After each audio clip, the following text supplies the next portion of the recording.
Hey, I'm Bobby Bush, aka Bob Carroll with Metro Spotlight, the Michigan music scene with all things rock and metal, and I'm here with Jason and Jerry from The Lion Lion Within. Within. guys. How you doing today? Excellent. How's it going, buddy? It's a snowy day outside. It kind of sucks, but I'm here with you guys, so it's kind of fun now. Awesome. All right. Thanks for everything here. No, Looking forward to this. It's my pleasure because you know what, you got some big shows coming up, and I wanted to give you a chance to get it out there. These shows that you're doing they're pretty special, and the Detroit music scene has been blowing up, and you got something kind of unique coming up. Not unique, but it's a really cool show coming up on Saturday, and you told me about a few more. So what do you got coming up? Well, we got a show this coming Saturday. It's going to be January 17th at District 142 in Wyandotte, Michigan. And the event is called Grunge Fest. And the cool thing about this is there's an Alice in Chains tribute called Hollow. And there's a Stone Temple Pilots tribute called Creep. And then you got us, and we're all original. So you got a little bit of everything, you know what I mean? A little bit of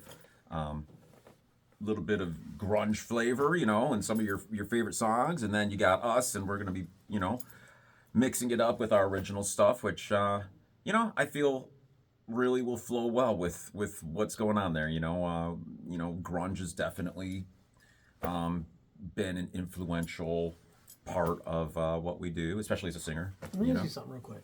Okay. Do you think, because we saw the 80s come around again, we saw, some of the alternative coming around again, do you think that we're going to start to see newer bands, younger bands starting to mimic, I kind of seen some of it, mimic the original grunge? There's, I actually just saw some about this a couple weeks ago. There is a genre of what they're calling it new grunge. NU. Kind of like new metal, like new metal. new grunge. And I checked out some of the bands, and they're young kids. They're like 18, around that age, and they're implementing some of the grunge sound, but they're mixing it up with other things, which is kind of cool. So it's not like a straight up revival of grunge, but it's like the influence, but they're mixing it up with all kinds of different, it's kind of like, here's grunge with a little bit of everything that happened after it too. You know what I mean? Like kind of like shoegaze type stuff, and like trip hop, and like we'll mix a little bit of this and a little bit of that, but at the same time, the overall sound is kind of like a grunge throwback, and the look too, definitely. Oh, So, I didn't see the look yet. I gotta check this out. yeah. Yeah, I look at grunge, and when grunge hit, everyone felt it, right? Oh yeah. But a lot of my favorite artists fell off the radar because of it. But, Right. But I gotta give these grunge artists their props, like Alice in Chains. Absolutely. Scott Weiland was a genius. All gone too soon. Yes. All Yeah. gone too soon. But it started a movement, and I think it's going to continue on. And I'm happy to hear that you're part of Grunge Fest, because you got a sound, Jason, that's very kind of. It's not, I don't know. It's not grungeous. It's not rock. You got your own sound, dude. Thanks. Yeah, that's exactly what we're going for. We don't want to be able to be pigeonholed per se. You know what I mean? It's like, as they're definitely this kind of band, because really, I think everybody in the band kind of has their own influences. And as a songwriter, as a guitar player, I come from very much what you were talking about, like 80s guitar. To me, 80s guitar playing was like kind of like the golden age of guitar playing. You had everything from the Shredders to Satriani, Vai, guys like that, Eddie Van Halen, of course. But then, you had that. But then you had like the hooky melodies, the catchiness, the everything like that.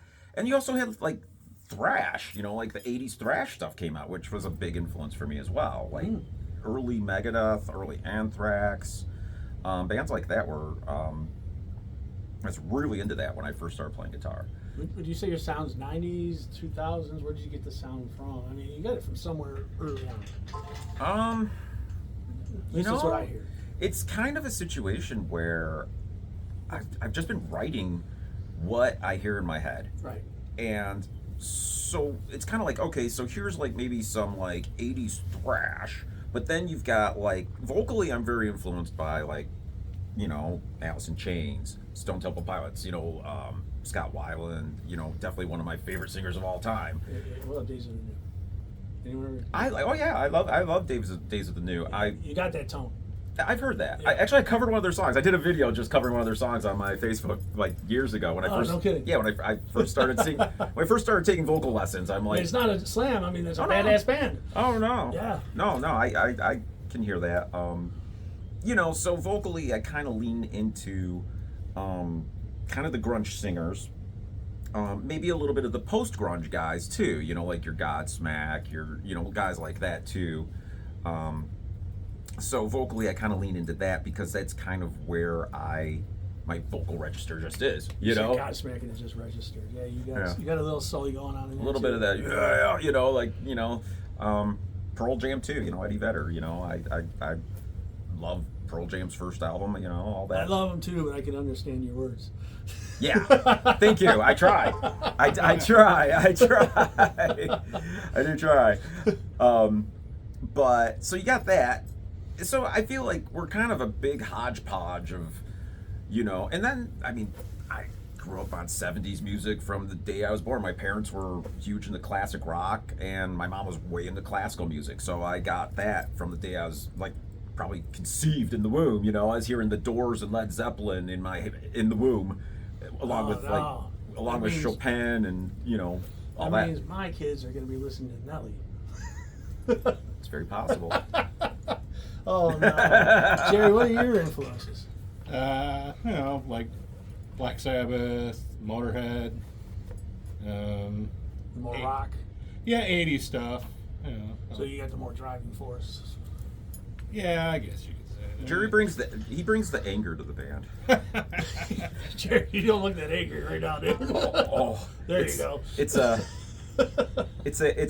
a subtle thing, but it's present. You know, he's like the grounding force. That's why he's such a great bass player, because he's just like this grounding force of anger.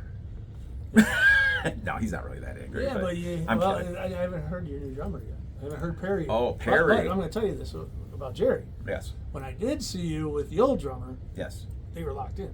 Oh, yeah, Like, were you in a band with that guy before? No. You would think they were, yeah. right? I was, but no, Jerry wasn't. Oh wow, yeah. I mean, you were locked in like this, and I was wondering, do you vibe good? I mean, obviously you do, but when they're driving the rhythm home, is that where you're getting a lot of your inspiration, or are they creating it off you? Yeah. See, I kind of the way we work is I'll write like a blueprint idea. You know what I mean? Like I'll write the melody, the lyrics, the guitar parts, and then I'll write a rough arrangement, and then bring it to rehearsal, and you know we'll kind of kick it around a little bit. You know, with as a band, as far as like, oh well, maybe we should add this part, or maybe we should cut this shorter, or maybe we need this part.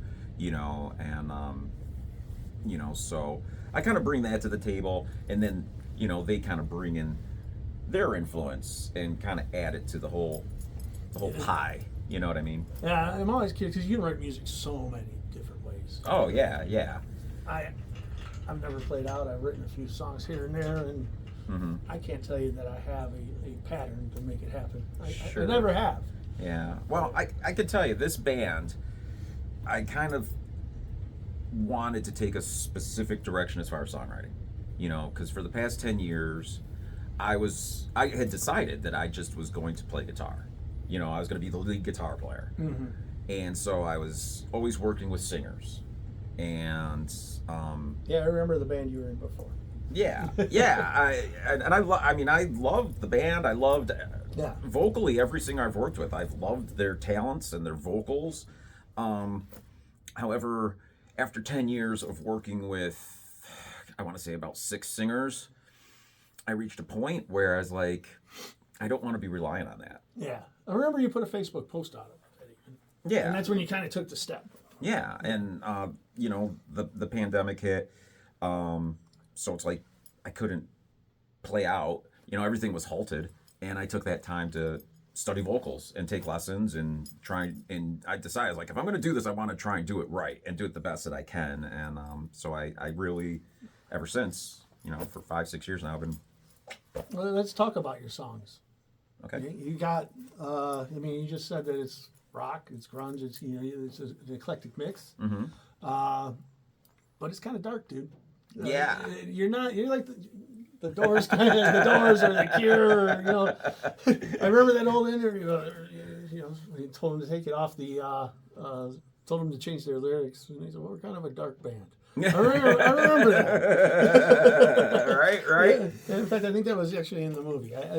But that actually happened, and I think that's. Oh funny. yeah, the Doors movie. That was Light My Fire. Yeah, I think that scene was in there. They did it. They were like, yeah, we want you to change the lyric. Like my. Take me higher Yeah, or something like that. yes, They're like, yes. that's too suggestive. It's it could be misconstrued. But yeah, your lyrics are dark, but when you listen to it, you don't know it. You really got to sit and listen to it. And I think that's the coolest thing about music. When you sit and you hear something and you get a feeling, and then you sit and you focus on it more and you have a complete opposite feeling. That's what music is to me, man. And talk about it. Lyrically, well, I would say our lyrics come from straight from the heart, and that's something I decided also with this project that I really wanted to do.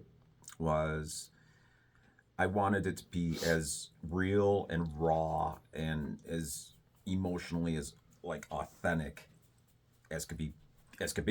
Some of my favorite lyric writers, I started thinking about. I'm like, well, who do I really, really, really love as far as lyrics go, and like what's really moved me? And I thought about it, and I'm like, the lyrics I've always really like I love are the ones that actually make me really feel something. And one of my favorites is Christopher Hall from Stabbing Westward. If you read through his lyrics, oh man, that guy's been through something, man. But I love it because I can empathize with it. I'm like, man, I know what you're talking about, dude. You know what I mean? And it's like that. Or what's his face from Stained? Aaron, yeah.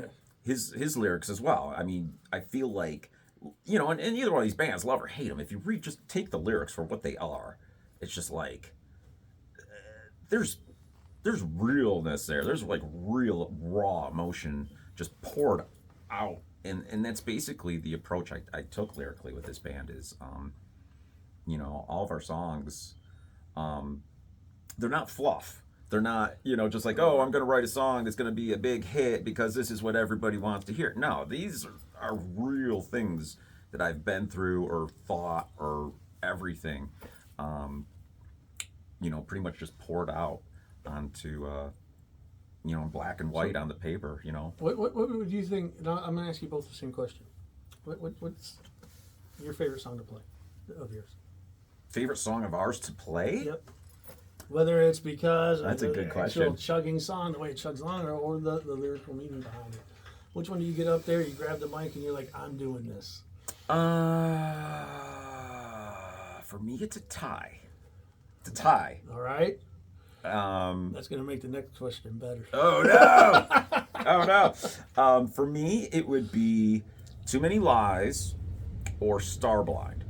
And the reason I say that is because Too Many Lies, just playing it and singing it just feels right. There's no other way I can describe it. It's just like when you're... Great song. Thank you. Great song. It's just like, while we're playing it, it just... I don't know. And it was actually the first song that was written for this band. Was that your first video, too, for the band? It was. I remember that. Yep. And Starblind because... really the meaning of the song, and it's probably one of my favorite guitar solos I've ever written that's been actually recorded, and put onto a professional recording of my own. So for those two reasons, and it's got those great haze in it too, that Jerry, his background vocals. Some gang vocals. Oh yeah, Jerry's. That's something we realized early on. It's like, you know what? We need to capitalize on strengths. Jerry and I do like very, very good, gang aggression vocals. See his anger comes out, like I was saying earlier. Yeah. Jerry, what's your favorite? I'm kidding. I'd say Too Many Lies as well. That's really? I mean, I like them all, of course, but yeah, Too Many Lies is the one it's kind of like getting in that easy chair. I'm going to switch the question up a little bit here because I kind of know what Too Many Lies is about. Okay. That one kind of, you can read the lyrics, hear the lyrics, and kind of. Sure. But Starblind, what's Yeah. that about? Starblind, that was actually the second song that was ever written for the band. Starblind, I got to get into DeLorean, go back in the time machine a little bit, We got it. Back to 2020, Flux capacitor. the flux capacitor. So we all have a flux capacitor. Yeah, we're all, Yes. Holy we're dating shit. ourselves. Yeah, we're all cramming into the DeLorean. In 2020, times were kind of very uncertain, Mhm. very weird, and very uncertain. That's right. You were writing that during COVID. Yeah, and that's when I very first started writing the original ideas for this band. Yeah. And I wrote some 30 songs during that whole time. And Starblind is about a couple of different things. Part of it is about just the idea of is there ever going to be a chance for things to go back to normal? Is there going to be a chance to actually be able to play music, or live life, or do things, how things were? And the other part of it has a lot to do with the idea of not letting other people's success diminish your goals. You know what I'm saying? For instance, I'll give you an example.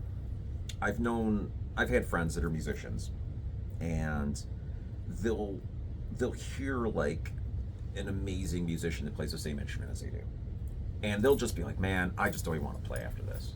Man, I can't. I'm so disgusted with this. I just don't even know if I want to continue." And it's and that's exactly what this is about. It's don't find the inspiration from it. Not the defeat, you know what I'm saying?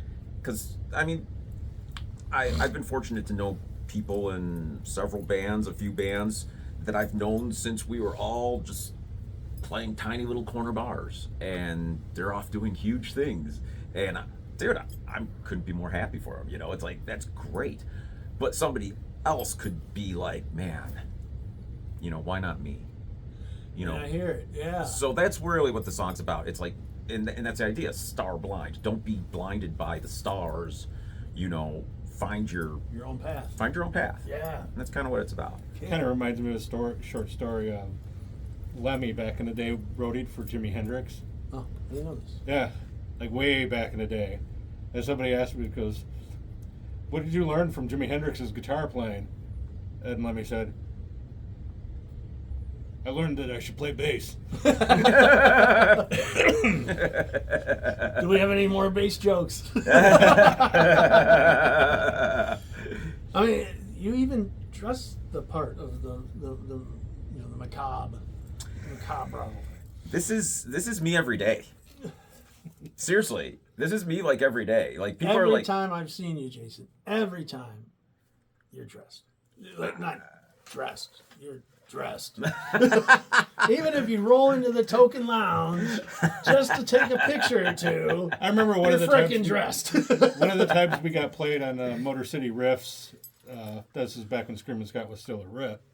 He said something. He made some remark about how snappy of a dresser you were. Fine haberdashery. I actually won in 2023. I won an award for best dressed Detroit musician from Cave Radio. No way. I remember that now. I do. It's a true I story. remember. Yeah, I took the picture of you at the podium. Yeah, it's a true story. It's a true story. I got to give a whole speech and everything, It's a true story. So I find fashion, and I find, dressing just it's just a different form of art. You know what I mean? It's a different way to express yourself. And I would rather express myself just creatively. And honestly, that's the fun thing about being an adult. Is that, what? You could do whatever you really want as long as you're not hurting anybody else. So You're right. And that's why I do tattoos. Yeah. You do the clothing. yeah. He's got the nose rings. Yeah. And yes, when we're adults, we're allowed to be kids again, man. Exactly. You can do all the things that you wanted to do as a kid. Dude, my old band I had lasers. Because as a kid, I was like, I want lasers so bad. And you better believe I had about 10 of them whenever we played on stage. And it was just like all the lasers. Yeah. And, so I see it that way. It's like, I would much rather indulge in the kid in me and have fun. And hey, if people want to go, oh man, every day's Halloween for you, I'm just like, yeah, sure is. And I'm having fun. That's the key. You're having You know? fun. I do what I want. You also got some endorsements. Yes. And you have way more than I thought you had. I knew you had a few. I thought you had one or two. But yeah, tell me about it. What do the endorsements do for you? How do you pull that off? I mean, I know you can't share everything. And You want my deep, dark, I dirty always want secrets. deep, dark, dirty secrets. Always. Well, here's the thing. Each endorsement, I have to say, for the most part, it's like a completely individual story. And I can tell you a few, because if I were to go into it, we'd be here for hours. Hey, we don't got that And we don't have no shot. But I will tell you a few. Yeah, right now we have, I want to say, 15 national and international endorsements. Damn. I would say amongst, I mean, I don't want to pick favorites because, I mean, every company has been really, really great, and it's been amazing to work with everybody. But a few that come to mind, number one would be Get 'em Straps. They're a strap company based out of California. Mm-hmm. And if you look up, I mean, I am so honored to work with these people. I mean, I really am. Because here's the thing. If you go to their website and you see who uses their straps, everybody. Oh, really? Oh, everybody from Metallica, Prince, Kiki, who's in the Smashing Pumpkins right now, you name it. The bass player from Head PE. Wow. I mean, everybody uses these straps. And, it was really an interesting situation because what had happened was I met them through Instagram. And mind you, I've been using their straps for most of my music career. I mean, I have a collection of them already. Okay. You know what I'm saying? Yeah. And the owner, she was like, she goes by V, and she commented on one of my pictures, and she's like, oh, I really like your strap.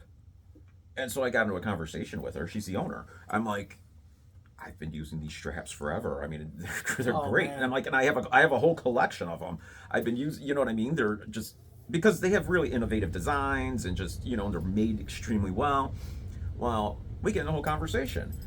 And so I was basically like, well, we've got these things coming up. We've done this. We're going to do this. Started kind of getting into some conversations about things and explaining, what the band's about. And kind of threw it out there. I'm like, do you do endorsements? Do you do like artist endorsements, or do you do anything like that? And, we just got to talking about details. And, I was signed a contract, and, yeah, I mean, what's great about that is because really, and this is something I will say for the musicians that are thinking about endorsements, okay? This is a very important point. Okay. This is a vitally important point, I feel, is go for the endorsements of the things, the items or things you really appreciate and really use. Try not to be that band that's just like an endorsement shopper where, you hit up every guitar company, but you don't own one of their guitars. You know what I mean? Like, they're going to see right through it. And really the other thing is, if I were to give just a little bit of insight, I would say, I think in terms, before you even approach them, of what can you bring to the table for them? Because that's what they're really going to want to know. Yeah. They're a business. Yeah, they want you to help them sell things. Right. They're a business. And you're not going to get anything for free. Get that out of your head right now. You're not going to get free stuff, most likely, unless you're Metallica. Right. They'll get free stuff, but at an artist level, chances are, unless you've got a big record deal and you're touring the world, it's unlikely that they're going to give you free things. You will get artist pricing, which is a discount off of the products. You know, that's a much more likely scenario. I have been fortunate to have a couple of full endorsements, but those are very special circumstances. Yeah, few and far between and top secret. Right? Yes, yes. But those would be the things I would recommend. Like the guitar that you play and you love, keep playing it, take pictures with it, you know, promote them, you know, the guitar, and do videos and promotion with the instrument that you love, and, you know, contact the company when you feel you have something that you can, that's worthwhile. You know, it's like, hey, here's what we're up to, here's what's going on, here's what we've done, and you have something that you can actually be like, we are a benefit to help your company. Right. I'm going to give you an example, and I'm here with Charlene, and I showed you the thing from Ronnie Radke before we went on. Yeah. Right? So he auctioned off the original guitar that he used while we were watching it. Mm-hmm. And then, not too long after that, he was auctioning off reproductions, signed, right? Mm-hmm. Now, I don't know what happened behind the scenes there or not, but what I do know is he's got an in with a custom guitar builder that's going to make these guitars for him. Right. So he's doing exactly what you're talking about right now on a much bigger level. Sure. And the guy's making a literal killing off merch doing this online. It's genius. Speaking of merch, you guys got your merch game's up pretty good. Thanks. Yeah, I need a new necklace, by the way. I lost it at her house, Okay. and we've never found it. We'll make that happen. That's no problem. We will make that happen. But yeah, your merch game is up there, and isn't that what artists are making? The real money's coming from merch right now.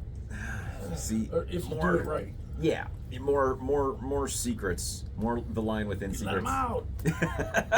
The lion without. The lion on the outside. That's right. Hey, all I ask is if you use these tactics, just give me some props. Just say like, hey, Jason Kane, he had a good idea. I kind of, lifted it. Just give me some props. We'll be cool. You got it. If you don't, and then you just go do all these things and you ignore me, I'm gonna hate you. I'll hate you. I will. So, yeah, and I don't use that word very often. But here's how I think about it is like this. I try and think in terms of what do you have control over? You know what I'm saying? What do you have the most control over? Like, if you set up a show at a venue, you can work out details, you can sign a contract with them, you could do all these things, right? And at the end of the day, you still have a limited amount of control in that situation. Mm-hmm. I mean, unless like you sign a contract for, they're going to pay us $300 for the show, and then they don't pay you, and then what are you going to do? Get a lawyer and pay more in lawyer fees to try and sue them for the $300, and then you end up paying $1,000 for lawyer fees or more, and you're in a loss $700 just to make a point. You know what I'm saying? Right. Things like this. So, I mean, yeah, you could go online and then you could badmouth them all online and all that, but where's that going to get you? Right. What's that going to do? Then it makes you look difficult, and then people don't want to work with you. Right. So, that said, number one, try and work with reputable venues that actually pay you, that by reputation are, going to pay, of course. Now, I heard it's even worse outside of Michigan, some places. You've done some regional touring, right? No, you've done national touring. Yeah. We toured 12 states in the Midwest. We played out at the Whiskey in Hollywood. We've been fortunate. Everybody's been on top of things. We've never run into any kind of money problems. It's kind of been this type of situation where actually playing out of state and touring, we've been treated very well. I'll put it like that. I think that's tactful. Well, you deserve it. I think that's tactful. That's a tactful way to put it. Let's stay tactful on this one. I like that. Yes. We'll stay tactful. Yes, we've been treated very, very well. Okay. While being on the road and touring, and actually sold a lot of merch on the road. So what I know, this is me being, I'm not in a band, but I'm around the scene a lot. So I see a lot of our local bands here, and I see some bands that are absolutely killing it on merch. And I see other bands that have sweet logos drawn up. They got their shit together. They should be killing it on merch, but they're just missing that bogey. And I think that they need to hear from other musicians that have actually started to make that plan work, so that they can enjoy rocking and rolling. You know what I Yeah. mean? Yeah. They need to have some money, and they're not going to get rich playing local bars. I became a paramedic. I wasn't going to get rich being a paramedic. Right. Right? Right. You get into some of these industries, we know what we're getting into. Yeah. But I just think, we're in a whole new world. I think that, maybe it's they don't have the people to sit and man the booth while they're on the stage. They're worried. I've heard people worried about That's stuff always a getting challenge. pulled away and stolen. It's always a challenge finding people to sell merch. Yeah, I hear it, but I hear that, and I'm not trying to badmouth any bands, and I'm not using anyone by name, but I hear that. I'm thinking that's an excuse. I'm thinking, well, maybe you don't have the cash yet, but build it up. Right. But your merch is killer. Thank you. Yeah. Thank you. Kind of. You gonna have some Saturday? Absolutely. I kind of look at bands that I've seen that I feel have been very successful, and I always felt like a big part of their marketing was their merch. I mean, love them or hate them. Look at Kiss. They put their name on everything. Look at ICP. They put their name on everything. When majors, when nationals come in and they have one semi dedicated to merch, Yeah. they're doing it right. Yeah, I opened for Kiss. I can tell you straight up, they had 6 buses, they had 12 trailers You filled opened with. for Kiss? Yeah, in didn't know this one. 2010. I had a Pine Mountain. I was at that show. Were you? I was. Yeah, I looked a lot different. You might not recognize. I had like a little faux hawk. Oh wait, you were with. Conniption Fit. Yes, I remember now. Yeah, 2010. I opened for Kiss at Pine Mountain. Yes, that was a kind of a fun show, if I remember correctly. It was. It was a It was the blast. only time I ever saw Kiss. Oh, Yeah. let me tell you, people don't give them enough props because I'll tell you what, we were side stage, right side stage while they were playing a little bit, Yeah. and there was a door closed. Like they wouldn't, for safety reasons, would not let us, Right. directly on stage. Every time that fire comes up, we're like 20 feet from them, and it was like woof, it was like a furnace, like on the other side of the door. And imagine being like in like full out armor, and how high are their platinum leather heels? 7 inch 7-inch leather leather heels. heels. Yeah. Yeah, exactly. Yeah, I mean, imagine you're like on heels like this big, and you're like all in like armor and like face makeup and just like this furnace, like the insane. 2 hours is every night just cooking you. I feel like they don't get enough credit because people just don't even realize, I think, what they go through. We got a taste of it even just like 20 feet away. It's like, holy smokes, You man. sit in the front row for those shows, even. Oh yeah. Yeah. Bam! Yeah. Oh yeah. Gotta go grab a beer. Right? Like one of those little hats that have little fans like hanging off the front. There's like these little propellers, like Yeah, but Kiss has always nailed that merch thing. They've always, Yes. but they've been known for that. Yes. Yeah, So yeah. And you're right. Love him or hate him.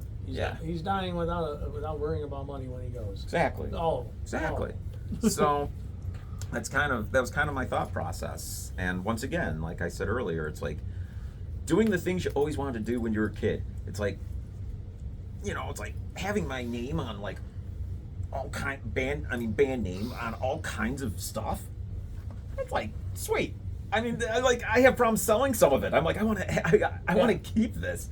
We made a cutting board that was like this big and had our logo. It was like this big etched into the cutting board. Oh no. We only made one of them. Wait, let me ask you something. Yeah, Do you that's a remember? sore spot. Do any of you guys remember Sorry. the first time you saw your logos on merch outside of a concert hall? Just in a mall or a restaurant or something. You saw your logo. Do you The very, very first time? do you remember how that felt? Amazing. It was awesome. I It was bet. awesome. It's like, or when somebody the first time somebody comes up to you like, you're in that band, and you're like, oh, yes, I am. How You're that fan. Yeah, right. When you first started out, you were one of the 2 that were there. Right. But they recognize you, and it doesn't matter because you're like, oh my god, you're like, this is amazing. No, but I think there's something to that. Being, for you guys, you have to feel it. I think every musician has to feel it when they first hear their songs on the radio, when they first see their merch. You've had all this stuff happen to you already. What's next? What's next for us? Well, We've got a new song coming out on January 30th. With a new drummer. Yeah, Friday, January 30th. We couldn't get him here today, but we'll meet him on Oh, Saturday. you'll meet Perry.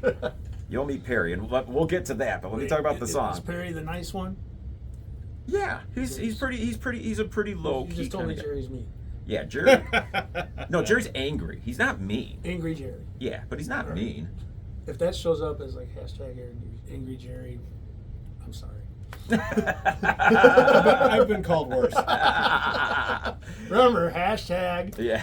what was it? Hashtag Angry Jerry. Yes. That's got a ring to it, actually. Doesn't it though? Can you Jerry's gonna see hate it on me the after back of your first album, dude? Angry Jerry. That's it. That would be kind of awesome. I think it works. He definitely brings aggression to the bass. He really does. Like, I've played with many a bass player, and I've seen Jerry play. yeah, when you hear his bass, he plays that Rickenbacker, and it's just like, it growls. And it's not because of what he's playing through. It's not It's anything playing. to do with the gear. It is his angry hands. Look at them. They're angry. They're angry hands, and they just generate a tone that cannot be reproduced by any other human being other than Angry Jerry. Angry Wow. Jerry Allen. AJA, Angry Jerry Allen. Wait. You know what? There's another Jerry Allen out there, isn't there? There's a Donnie Allen. No, I'm talking about He the just old, passed away. that old punk rock guy. Um, I'll find it. I'm going to send it to you. okay. All right. I But- can swear that's his name. So what do you got coming up? So yeah, we got the song coming up Friday, January 30th. It's called Slither So Slow. Which has been killing me, dude, because you put that little tiny little Oh, yeah. tidbit on Facebook, dude. That's what we do. It's been absolutely killing me. I want to hear the jam, man. It's I do all our marketing, and I'm very much about the tease. You Yeah, know, yeah. All the little, just give them enough where it's like, but So what's this song about? What is this one? oh, Slither So Slow. I dare say this is probably, as far as our singles go up to this point, and probably every band says this. Well, no, probably they don't. I feel like It's our best one yet. no, I'm not gonna say that. I'm not gonna say that. I feel like all our songs are. I feel like they're on par. I like to think at least that they're all on par. It's what I would say probably our most commercial song to date, as far as really focusing on the idea of hooks. You know, we really wanted to write a song where it's like it just gets stuck in your head. Now, mind you, it's still definitely us. It's not like a sellout situation where it's like, oh, we're just gonna write this song for the masses. It's definitely something that just was written and was in my brain and just came out. But I would say that every part of the song, like the drums are a drum hook, the harmonies, the guitar riff, the bass. I mean, and it's probably got, once again, one of my favorite guitar solos I've ever recorded. It's completely different than Starblind. It's very much, I do like this multi-finger tapping thing in the beginning, and it changes keys, and it takes you on a little roller coaster adventure in the middle of the song that goes on like 3 different journeys and change. And it's like, oh, you know what I mean? And it's unpredictable, and that's what I love about this guitar solo. So the song itself lyrically is pretty much about people that use and manipulate people while playing the good guy. And everybody that doesn't really know them thinks, oh, they're so awesome. They're the best. They're this great person. But really, they're just like a puppet master, and they're pulling strings, and a lot of their things that they're doing and a lot of the things they're putting out there are actually sold as a beneficial thing, but it really benefits them more than anybody else. And they talk trash and they play the game, and that's pretty much what it's about. Reminds me of The Wizard of Oz. Yes, I'm a huge Wizard of Oz fan. Oh Yes. no! The Wizard of Oz. We just saw the Two Wickeds. Oh, yeah. I mean, I'm a fan of the original Oh, I Wizard am. of Oz, The original. but Wicked, I haven't seen the second one.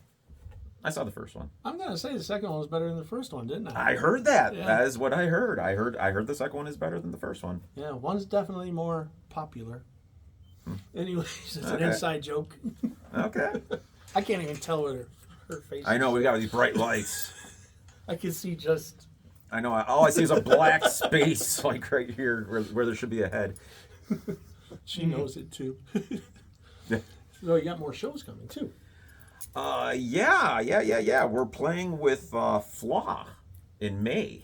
That's at the Token. That's going to be at the Token in Westland. Yes. I just had a friend reach out to me and ask me if I was going to Flaw. Just like 2 days ago. And, is your name even on the bill yet? Oh yeah. I believe we're direct support. Oh, okay. Yeah. I'm kind of friends with Christopher Voles. No way. Yeah, he's a good dude. I've known him a long time. We've played with Flaw several times. Actually, I think the last time we played with them was in Bourbonnais, Illinois. That's cool. And it was with them and Tantric, and it was a big. So you played with Tantric. So I brought Tantric up earlier. Yeah. It had to be a hell of a show then. We played with Tantric in this band 3 times. Oh, really? Yeah, we played the. That's a great fit. Yeah. We played the Whiskey with them just in That's the one November, I knew about. and then we played this Bourbonnais, Illinois, with Flaw and Tantric, and then we played with them at the Machine Shop in 2022. Is our 3rd show ever. So I know I got to wrap this up, but I have one more for you. I just want to know Jerry, what is your favorite venue you've ever played? Big or small? Ooh, tough question. Yeah, a lot of good ones. Yeah, I know. There's something that was special to you. You know what I mean? What? All right. If I was to say, The Whiskey A Go Go was Yeah. pretty special. I mean, considering the history of all that and all the people that have played there. I mean, some of my all-time favorite bands have played there. did they? And I've never been, but is the back room all autographed up? And We didn't. you didn't get to go back there? No, we didn't go back okay. there. Actually, we didn't use the green room because we were out mingling with people. Oh, okay. I got You know, we like to be in the thick of You it. do. Yeah. When you finish your shows, you're always like. We like to be. Yeah, we don't. I mean, as a vocalist, it would probably be more intelligent for me to like hide away and not burn out my voice. But I like being out and talking to people. And, Even when you're doing your photography, you're talking and shooting, man. yeah, I'm like, hey, yeah, how's it going, man? So you still nail your shots. Yeah, it's just, yeah. All right, so we got the shows. Did we mention the new video?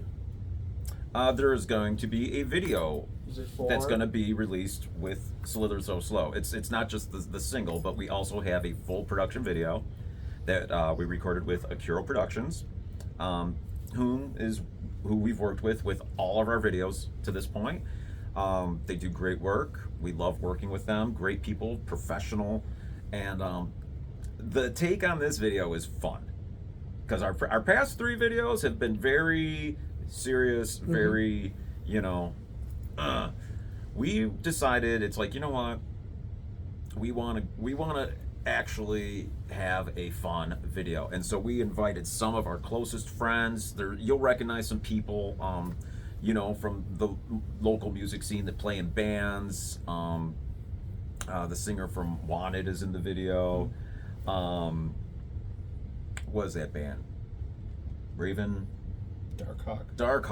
Darkhawk, the singer Vaughn from Darkhawk is in it. Our photographer Rick Coronado is in it. Oh, really? Yeah, I mean there's all kinds of people that we brought them all in, and we're like, you know what? We're just gonna have a crazy fun time, and it's basically like just a huge party in a room with the music just cranked up and us just having a blast, and it's pretty funny actually. I think it's just entertaining because there may or may not have been some adult beverages going around. You already got and- me thinking. Fight for your right to party. Yeah, kinda. it's maybe not. Well, I mean that's 3 guys in a room. You're not having a big party in there. Yeah, it's God, you'll just have to see it. I'm pumped, man. You'll just have to see it. It's a lot of fun and it's very fast paced. It will definitely keep your attention, I think, and you got to watch till the end. You got to watch the ending. There's got to be a cliffhanger. It's not really a cliffhanger. It's just like, I think it's pretty funny personally. I think the ending's pretty funny. You got to watch it all the way through though. I'll watch the whole thing. Yeah. I'll even throw it up when you post it. I'll share it for you. Oh, yeah. Thank you. Yeah, we'll have that. We'll have it on our YouTube channel, and we'll be sharing all this stuff like crazy. Yeah, it's gonna be fun. All right, Jason, Jerry. Before I wrap up, I want to give you a chance to talk to your fans for a second. Anything you want to tell them that we didn't cover, Well, or recap your socials? yeah. Well, you can find everything about us on our official website, and that is thelionwithinmusic.com. I mean, that has everything and ways to find us everywhere. I mean, that's probably the easiest way because we're on all the socials. You know, we're on Instagram, Facebook, Twitter, X now, TikTok, you name it, we're there. But if you go to thelionwithinmusic.com, it has anything and everything about us you would want to find. Definitely encourage you to talk with us on our socials because we respond to every comment. We make friends with, you know, people that appreciate music and appreciate our music. We want to be your friend. We're not here to be like, oh, you know, you're our fan. So it's like, no, we're family, we're friends, you know. So please feel free to shoot us a comment. We'll definitely connect with you. Yeah, and you could go to our YouTube. Our videos are up there. But that's all on our website, you know, thelionwithinmusic.com. And your socials are all Lion Within. The Lion Within or Lion Within? The Lion Within Music. Okay. So Yeah, but the they're all, Lion Within Music. yeah, but they're on the website. You'll see them. There's all in a row. If you want to find us on any one of them, you just boop, there you go. So there's that. Definitely like to thank our endorsement companies. You know, thank you so much for having faith in us, and we definitely want to thank our friends and our fans and our family for all of your support and just everything. You know, I mean, if it's anything from coming to a show, buying merch, to just sharing one of our posts about a show, or you know, any of that, everything helps, and all of it counts. So thank you. Please keep it up. It's definitely helping us. You know, and things have just been getting better and better because of you guys. Because a band is nowhere without their fans, as far as I'm concerned. So please keep it up. We love and appreciate you, and we're looking forward to seeing people out in 2026. We're gonna be setting up some shows, going on tours, and doing some things, and we got a lot planned, a lot to do. So a lot more yet. Keep in touch with you over the year. We'll do another one of these, say, in 6 months. We'll see how big you get. Yeah, sounds great. Sounds great. It's going to be a crazy year for a lot of artists this year, I think. Oh yeah, for sure. I really do. I think there's so many around here that are ready. Yeah. Oh, They're just ready for a break. Yeah, there's a lot of great bands. Yeah. So. All right, guys, thank you so much for having me over today. Oh, thanks for. I got to come to Jason Kane's abode, people. You didn't. Castle Kane. Kane's Castle. Yes. Thanks again, guys. Oh, thank and you. I'll see all of you next time at Metro Spotlight. Have a good one.